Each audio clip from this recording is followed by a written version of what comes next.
दोस्तों नमस्कार। यदि आप किसी चुनाव की तैयारी कर रहे हैं, चुनाव लड़ना चाहते हैं या पार्टी के लिए चुनाव की तैयारी कर रहे हैं और ये जानना चाहते हैं कि किसी भी चुनाव को भारी वोटों से कैसे जीतें, तो ये वीडियो आपके लिए है। दोस्तों नमस्कार, मेरा नाम राजीव साहू है और मैं फाउंडर हूँ पॉलिटिकल सक्सेस क्लब का, जिसका मिशन है, जिसका उद्देश्य है 1 लाख ऐसे फ्यूचर लीडर्स की मदद करना जो भविष्य में हमारे देश को और समाज को एक बढ़िया नेतृत्व प्रदान कर सके। और आज के इस मास्टर क्लास में आपका स्वागत है, जिसमें हम बातचीत करने वाले हैं 6 ऐसे स्टेप्स, 6 ऐसे रहस्य, 6 ऐसे प्रभावशाली तरीके जिससे आप किसी भी चुनाव को बहुत ही आसानी से प्लान कर सकते हैं, जीत सुनिश्चित कर सकते हैं और भारी वोटों से चुनाव जीत सकते हैं। लेकिन आगे बढ़ने से पहले यदि अभी तक आपने चैनल को सब्सक्राइब नहीं किया है तो प्लीज़ चैनल को अभी सब्सक्राइब कीजिए और साथ ही साथ बेल आइकन हिट करना ना भूलें, ताकि इस तरीके के और भी जो इंटरेस्टिंग वीडियोस आने वाले हैं उन्हें आप कभी भी मिस ना करें। तो आइए आते हैं आज के विषय में, जिसमें हम बात करेंगे 6 ऐसे स्टेप्स, 6 ऐसे तरीके जिससे आप किसी भी चुनाव की बेहतर प्लानिंग कर सकते हैं और एक अच्छी रणनीति बनाकर, अच्छी स्ट्रैटेजी बनाकर आप किसी भी चुनाव में जीत हासिल कर सकते हैं, चाहे वो विधानसभा का चुनाव हो या लोकसभा का चुनाव हो। और ये जो 6 स्टेप्स मैं आपके साथ शेयर करने वाला हूँ, ये मेरे 15 साल के चुनावी अनुभव का एक परिणाम है, एक निचोड़ है जो आज आपके साथ मैं शेयर कर रहा हूँ। तो नोट्स बनाइए और वीडियो को आखिरी तक ज़रूर देखिए, क्योंकि काफ़ी लोग इन स्टेप से, इन तरीकों से चुनाव में जीत हासिल कर चुके हैं। तो आइए देखते हैं बारी बारी से वो 6 स्टेप्स कौन से हैं। सबसे पहला स्टेप जो किसी भी चुनाव की तैयारी में आपको हमेशा ध्यान में रखना चाहिए और जो आपकी सबसे ज़्यादा मदद करती है, वो है रिसर्च करना, सर्वे करना, ग्राउंड के डेटा निकालना। जी हाँ, ये ऐसा स्टेप है जिसमें आपकी समझ बढ़ती है ग्राउंड की, आपके चुनावी क्षेत्र की। तो लोगों के मुद्दे क्या हैं, किस किस तरीके के मुद्दे हैं जो इस चुनाव में चुनाव को प्रभावित करने वाले हैं, और किस प्रकार से लोगों का मन जो है वो बन रहा है इस चुनाव को लेकर, क्या उनकी सोच है। और अनेक प्रकार के जो डेटा हैं ये हम कैप्चर कर सकते हैं, अलग अलग वर्ग, अलग अलग समुदाय, अलग अलग वोटर के एज ग्रुप के हिसाब से उनकी समस्याएं, उनकी सोच। और जितने डेटा आप कलेक्ट करेंगे उतना ही बेहतर समझ आपकी बन पाएगी जो भी ग्राउंड में चीज़ें चल रही है उससे संबंधित। तो इसको हम कहते हैं सर्वे और रिसर्च का फेज, जिसमें एक बहुत अच्छा सर्वे, एक बहुत अच्छा रिसर्च आपको एक डेटा प्रदान करता है, एक आंकड़ा प्रदान करता है, आपके क्षेत्र की समझ प्रदान करता है, जिससे कि आपकी समझ जो है आपके चुनाव क्षेत्र को लेके काफ़ी अच्छी हो सके, मजबूत हो सके। और जितनी अच्छे से आप ग्राउंड रियलिटीज़ को समझ पाएंगे, जितने अच्छे से आप ग्राउंड के रियल टेस्ट को चख पाएंगे, उतने ही बेहतर तरीके से आप चुनाव की रणनीति बना सकते हैं। तो सबसे पहला कदम जो हर एक नेता को उठाना चाहिए जो चुनाव के लिए तैयारी कर रहे हैं, वो है ग्राउंड रिसर्च और सर्वे। इसमें ज़रा भी आप समय बचाने के लिए या संसाधन बचाने के लिए कोशिश ना करें, क्योंकि ये आपका फाउंडेशन बनता है, ये नींव बनती है आपकी इमारत की जो आप खड़ा करना चाहते हैं। तो ये डेटा अगर आपके पास है, ये आंकड़े आपके पास है, एक अच्छी समझ आपके पास है आपके चुनाव क्षेत्र से संबंधित, तो आप बेहतर तरीके से अपने चुनावी क्षेत्र के लिए प्लान कर सकते हैं और बेहतर तरीके से चुनाव को मैनेज करके चुनाव को जीत सकते हैं। तो ये हो गया पहला स्टेप, डूइंग द रिसर्च।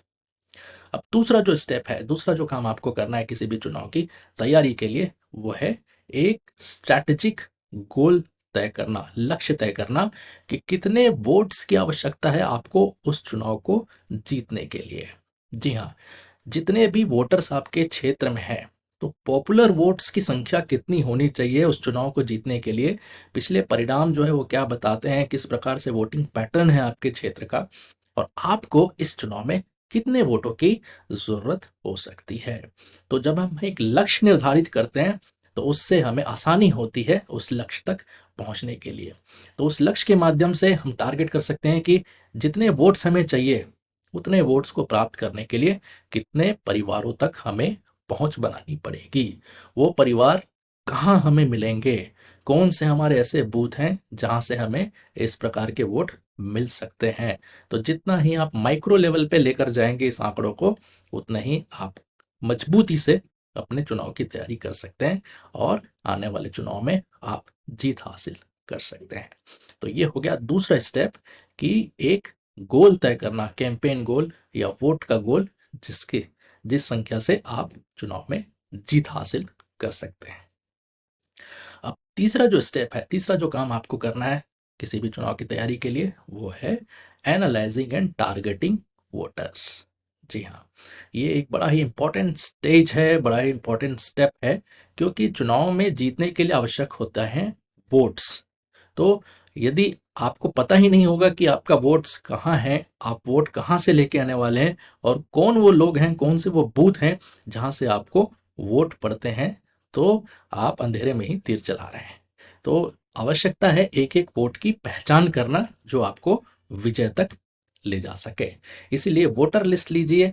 पुराने जो चुनाव के परिणाम हैं उनका जो आंकड़ा होता है फॉर्म 20, उसको लेकर बैठिए और बूथ वाइज एनालाइज करिए, बूथ वाइज एनालिसिस करिए कि कहाँ से कितने वोट्स आ रहे हैं, वोटिंग का पैटर्न क्या है और आप जितने वोट्स को टारगेट कर रहे हैं वो कौन कौन से बूथ से निकल कर आने वाले हैं, और जितने बूथ हैं और जितने आपके पॉपुलर वोट्स हैं क्या उस आंकड़े से मैच कर रहे हैं जो आपका लक्ष्य है। यदि मैच कर रहा है तो बहुत अच्छी बात है, उसे बढ़ाने की कोशिश कीजिए, उस वोट को बढ़ाने का प्रयास करिए। और अगर कम हो रहा है तो ये देखिए कि कौन कौन से ऐसे फेवरेबल बूथ हैं, कौन कौन से ऐसे आपके पक्ष वाले बूथ हैं जहां से आप उस आंकड़े को कवर कर सकते हैं और जो आपका लक्ष्य है आंकड़ों का,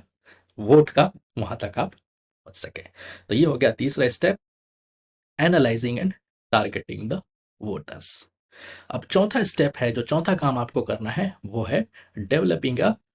कैंपेन मैसेज। जी हाँ, अगर आपने वोटर को टारगेट कर लिया है तो अब आपकी आवश्यकता है कि एक जो आपका कैंपेन मैसेज है उसको आप डिजाइन करें। वो बहुत स्ट्रैटेजिक होना चाहिए, टू द पॉइंट होना चाहिए, फोकस्ड होना चाहिए और एक्शनेबल होना चाहिए, क्योंकि इसके मार्फत आप लोगों से अपील कर रहे हैं आपको सपोर्ट करने के लिए। आपके मैसेज जो है वो मदद करता है वोटर को डिसाइड करने के लिए आपके फेवर में वोट डालना है कि नहीं डालना है। तो इस चुनाव में जो मुद्दे हैं, जो हमने रिसर्च किया है पहले स्टेप में, वहां से आपको असल मुद्दों की पहचान होगी। और ये कैंपेन मैसेज एक भी हो सकता है, दो भी हो सकता है, तीन भी हो सकता है। तो हमेशा ये कोशिश करनी चाहिए कि एक सेंट्रलाइज्ड कैंपेन मैसेज हो और साथ ही साथ क्षेत्रवार किस प्रकार से हम उसे और बेहतर तरीके से पैना बना सकते हैं अलग अलग क्षेत्र के लिए अलग अलग कैंपेन मैसेज, वैसे ही अलग अलग समुदाय के लिए, अलग अलग प्रकार के लोगों के लिए, अलग अलग एज ग्रुप के लिए अगर हम माइक्रो लेवल पे इस तरीके से प्लानिंग कर सकें अपने कैंपेन मैसेज की, जिसमें सभी वर्ग को, सभी क्षेत्र के लोग को ये लगे कि हमारे लिए भी इस कैंपेन मैसेज में कुछ ना कुछ है, तो उस कैंपेन मैसेज का प्रभाव जो है वो आपके वोट पर पड़ता है, आपके वोटर के मन मस्तिष्क पर पड़ता है और वो डिसाइड करता है कि आपके लिए वोट करना है कि नहीं करना है। इसलिए एक बहुत ही अच्छा स्ट्रैटेजी कैंपेन गोल, कैंपेन मैसेज तैयार करना बहुत आवश्यक है आपके लिए, यदि आप चुनाव में भारी वोटों से जीत हासिल करना चाहते हैं। तो तो ये हो गया चौथा काम, कैंपेन मैसेज डिजाइन करना। अब पांचवा है, जो हमने कैंपेन मैसेज डिजाइन कर लिया है तो अब हम इसे वोटर के पास लेकर कैसे जाएं। तो जैसे कि मैंने कहा था कि यहाँ पर आपका जो बूथ मैनेजमेंट की जो प्लानिंग है वो बहुत स्ट्रांग होनी चाहिए। तो यहाँ पर काम शुरू होता है बूथ मैनेजमेंट का। तो जो भी आपका मैसेज है और जो भी आपका टारगेट है वोटर है, वहां तक पहुंचने के लिए आपकी टीम की पूरी तैयारी होनी चाहिए। क्या मैसेज उन्हें बोलना है इस बात की तैयारी होनी चाहिए, किस प्रकार से आपका जो टूर प्लान है, मीटिंग्स है, वो हम प्लान कर सकें वहाँ पर जहाँ पर हमें वोट्स आने वाले हैं। लोगों से जनसंपर्क किस प्रकार करना है, कौन कौन से ऐसे माध्यम होंगे जिससे कि हमारा प्रचार सामग्री या जो हमारा संसाधन है या हमारा जो कैंपेन मैसेज है वो लोगों तक पहुँच पाएगा। कैसे हम डोर टू डोर करेंगे, कितनी हम सभाएं करेंगे, कितनी नुक्कड़ सभाएं करेंगे, कब कौन सी रैली होने वाली है, कौन से बड़े नेता की सभा होने वाली है, किस जगह पे करानी चाहिए जहां से उसका प्रभाव जो है वो पूरे क्षेत्र में पड़े। तो ये सब का जो एनालिसिस है बहुत आवश्यक है आपके कैंपेन की प्लानिंग, आपके कैंपेन को वोटर तक पहुंचाने के लिए। तो इस चीज के ऊपर भी आपको बहुत फोकस होके, बहुत स्ट्रैटेजी के साथ एक प्लान बनाने की आवश्यकता होती है, ताकि आप हर एक वोटर तक पहुंच सके, अलग अलग माध्यम से पहुंच सके, बार बार सके और उसकी उसकी मदद कर सके आप निर्णय लेने के लिए कि आपके ही पक्ष में वोट उसे डालना है। तो ये हो गया बात developing a voter contact plan. अब छठवां और आखिरी स्टेप जो होता है एक इलेक्शन मैनेजमेंट की तैयारी में, वो है preparation for the polling day. जो चुनाव का दिन आता है और उस दिन जो आपने पूरी तैयारी की है, पिछले 2 महीने, 4 महीने, 6 महीने, 1 साल, 4 साल, 5 साल, जितना भी समय आपने लगाया है अपने क्षेत्र में चुनाव की तैयारी में, उसका जो एग्ज़ाम है, उसका जो टेस्ट है, वो होता है वोटिंग वाले दिन, जब एक वोटर को वोट डालना होता है किसी भी चुनाव में। और आपकी जिम्मेदारी होती है उस वोटर का वोट जो है अपने पक्ष में आप तब्दील करें। तो आपका जो बूथ मैनेजमेंट है वो कितना स्ट्रांग आपने प्लान करा हुआ है, कैसी आपकी टीम है, कितनी स्ट्रैटेजिकली उन्होंने वोटर से कांटेक्ट किया हुआ है, और वोटर्स को कैसे वो आखिरी दिन अपने घर से निकालकर पोलिंग बूथ तक ले जाकर वोट आपके पक्ष में डलवाने में कामयाब होते हैं, यही तय करेगा कि चुनाव में आपका परिणाम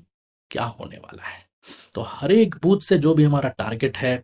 जो भी हमारे वोटर्स हैं, जिनसे भी हमने संपर्क किया है, अलग अलग माध्यमों से संपर्क किया है, हमारे टीम के माध्यम से संपर्क किया है, तो हमारी ये बूथ मैनेजमेंट की जो टीम है, या बूथ की जो टीम है, या हमारे जो कार्यकर्ता हैं, ये उनकी जिम्मेदारी है कि जो भी हमने लक्ष्य तय किया है उस लक्ष्य के हिसाब से प्रत्येक बूथ से उतने वोटर्स को किसी भी तरीके से अपने पक्ष में वोट डलवाने के लिए तैयार करें, राजी करें, और उन्हें पोलिंग बूथ तक ले जाकर उनका वोट जो है वो आपके पक्ष में डलवाएं। तो यहाँ पर अगर आपने काम सही तरीके से कर लिया तो निश्चित रूप से जब परिणाम आएंगे तो चुनाव में जीतने से आपको कोई रोक नहीं सकता, और जीत आपकी सुनिश्चित है। तो दोस्तों, ये वो 6 स्टेप हैं जिससे आप भी किसी भी इलेक्शन की प्रोफेशनल प्लानिंग कर सकते हैं, इलेक्शन मैनेजमेंट का एक प्रोफेशनल अप्रोच अपना सकते हैं, और किसी भी चुनाव में भारी मतों से जीत दर्ज कर सकते हैं। तो दोस्तों, अगर आपको ये 6 स्टेप अच्छे लगे तो प्लीज़ इस वीडियो को लाइक करिए और शेयर करिए दूसरों के साथ, ताकि आप भी उनकी मदद कर सकें। नीचे कमेंट बॉक्स पे लिख के ज़रूर बताइए कि आपको ये वीडियो कैसा लगा, आपने इससे क्या सीखा, या भविष्य में और किसी विषय पर आप वीडियो देखना चाहते हैं तो ज़रूर हमें बताएं नीचे कमेंट बॉक्स में लिख कर। आप यदि मुझसे जुड़े रहना चाहते हैं तो मेरे वीआईपी फेसबुक ग्रुप में आपका स्वागत है, जिसका लिंक आपको नीचे डिस्क्रिप्शन बॉक्स पे मिल जाएगा। साथ ही साथ अगर आप पॉलिटिकल ट्रेनिंग में रुचि रखते हैं, इलेक्शन मैनेजमेंट के लिए, सोशल मीडिया ब्रांडिंग के लिए, या राजनीति में आगे बढ़ने के लिए, तो पॉलिटिकल सक्सेस क्लब में आपका स्वागत है। और आप अभी वीआईपी मेंबर बन सकते हैं पॉलिटिकल सक्सेस क्लब के, वो भी बिल्कुल फ्री ऑफ कॉस्ट। तो कैसे आप बन सकते हैं, नीचे उसका भी लिंक है डिस्क्रिप्शन बॉक्स में, वहां पर जाइए और अपना रजिस्ट्रेशन ज़रूर कराइए। और इस वीडियो में इतना ही, फिर मिलेंगे, फिर बातचीत होगी। तब तक पॉलिटिक्स और लीडरशिप सीखते रहिए और आगे बढ़ते रहिए। थैंक यू, धन्यवाद, जय हिंद।